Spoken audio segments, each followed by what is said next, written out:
Alright, if you've ever had your Legion Go just turn off out of nowhere while it was plugged in, or it charges painfully slow while you're trying to game, or you get random FPS drops even though the fans are screaming, you're not alone. I lived with this issue for a long while, and it turns out it's more of a defect or preference. You see, it's a setting that is built default into the BIOS of your Lenovo, and they ship it to be conservative. The good news is though that it can be fixed in under 2 minutes. Everything is completely reversible and it works on every Legion Go model. The original Z1 Extreme like mine, the Legion Go S, and even the new Lenovo Legion Go 2. Here's the quick science. So, it actually makes sense for you. When the device is off or asleep, it will happily pull almost 100 watts at first and then settle around 65 to... That's why I always recommend grabbing a 100 watt charger instead of just using the default one at 65, because it is night and day and night difference for topping off fast. Although no pressure. You see, when it's turned on your device for gaming, the Lenovo settings are slow, draws a total power of 30 to 40 watts. 20 to 25 go to the system, barely trickling any leftovers to the battery, and then balanced in the BIOS, that one comes with 50 to 70 watts with 30 watts steady for the system and 20 to 40 for charging.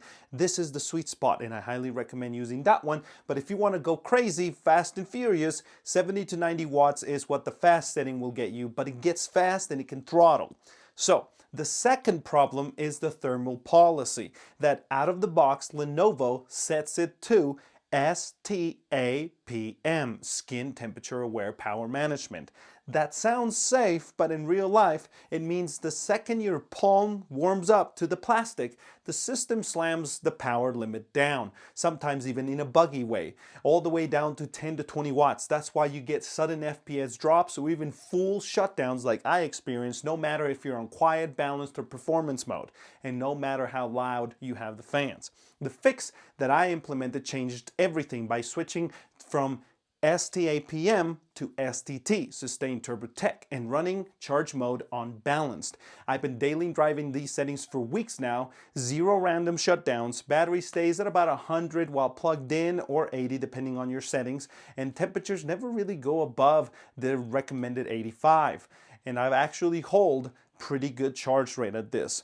If that sounds good to you, stick around, and I'm going to walk you through step by step on my screen, on your screen, and we're going to figure this out. And remember, it's all reversible. So if you have any questions, let me know in the comments. The Lenovo Legion Go or Lego original model to do this tutorial. If you have a Legion Go 2, you're going to have your power button be right about here instead. And the Legion Go S, let me know in the comments where that is, but regardless, on the original Legion Go is right here on the top right, and then on your left top side you have your minus and plus buttons. Once you located those buttons, you're going to have the device fully turned off, not in sleep mode or hibernation.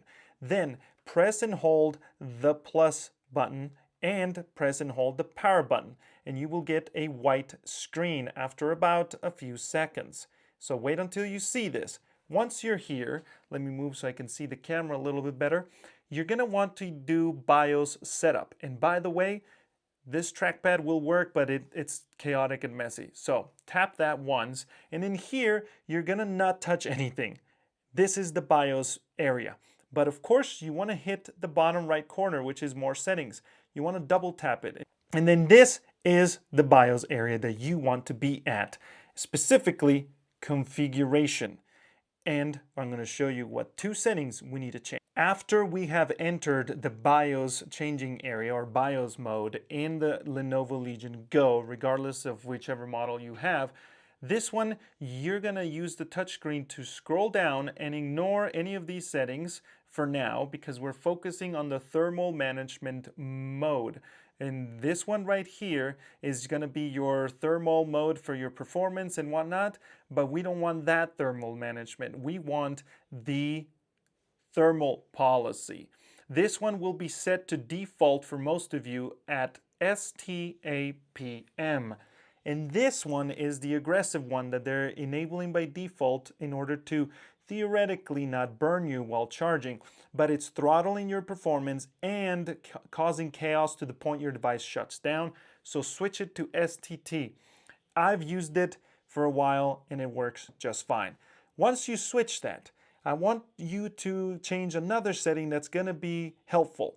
Scroll up and change the speed of charging. Here, speed, charging speed selection under high load, I recommend changing to medium, because medium is going to allow you to charge and play at the same time, when slow pretty much is just stops the battery from draining while you're gaming, which is not helpful if you're trying to charge up as you're gaming. Leave everything as is once you've made those changes. Once you have set up your charging speed selection under high load to medium, which is what I recommend in order to make sure you have no throttling independent of your room temperature, you may think you need a keyboard, but that's not the case. You might think that because you can't tap over here or double tap, but you just go to exit on the top, on the left side, and then hit save changes. Double tap that. Once you double tap, you'll get a confirmation, and you tap there and you're set. It'll reboot normally. Now, so you're aware, if you switch your charging speed to slow, it's going to only apply when you're using the device. So like gaming and charging, or just having it turned on while it is actually turned on.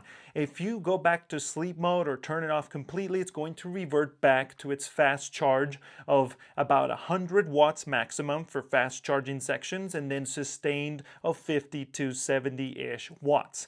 So don't worry about that. And this whole thing is reversible. You just do the same process and make sure you follow the steps, and also give it a like and a subscribe if you want to stick around and learn more about this kind of neat stuff, alongside the community comments that come with unique insights.